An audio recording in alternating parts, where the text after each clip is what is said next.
दूल्हा दुल्हन को लेकर सड़क पर निकल आया। अनोखी शादी, नौबहाते जोड़े के इस अंदाज ने सबको हैरान कर दिया।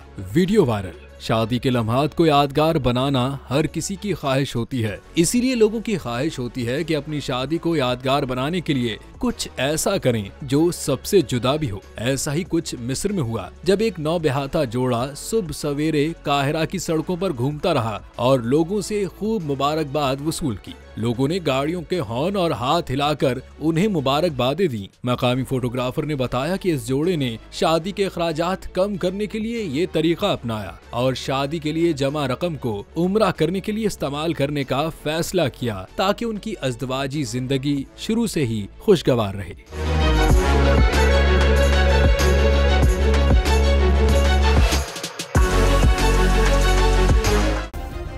सब्सक्राइब करें और बेल दबाएं ताकि कोई खबर रह न जाए।